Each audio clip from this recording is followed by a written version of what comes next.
Congressman Barton, I want to address the point that you made about the science. I don't question your sincerity for one moment. And I don't question yours, so we're equal on that. Thank you. I believe that it's important to look at the sources of the science that we rely on. With all due respect, I believe that you have relied on people you have trusted who've given you bad information. I don't blame the investors who trusted Bernie Madoff, but he gave them bad information. I've never talked to Bernie Madoff. I'm not saying that you have. But he gave them bad information and committed a massive fraud that ended up hurting most of all the people who trusted him. Senator Warner made reference in his opening statement to the story on the front page of the New York Times this morning.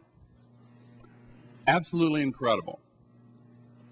The largest corporate carbon polluters in America 14 years ago asked their own people to conduct a review of all this science. And their own people told them what the international scientific community is saying is correct. There is no legitimate basis for denying it. Then, these large polluters committed a massive fraud far larger than Bernie Madoff's fraud. They are the Bernie Madoffs of global warming.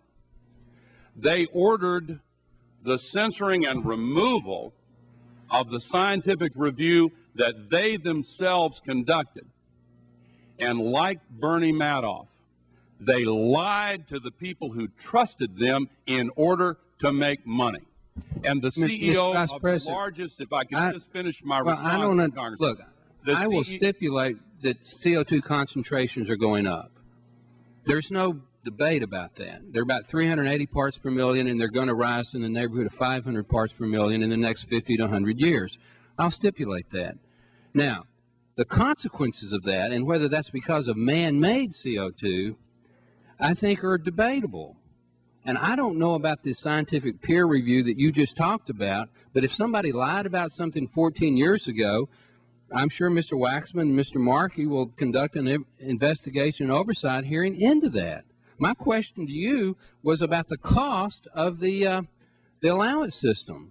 How are we going to pay for it, and how many jobs are we going to lose? Now, if you've got information about something that happened 14 years ago, I'm sure, again, our chairman and subcommittee chairman, Mr. Stupak, who's the oversight subcommittee chairman, will look at it. But answer my question about the cost, please. It's on the front page of the New York Times today by Andrew Revkin. The leading corporate carbon polluters themselves conducted a review of this science and found that it's valid.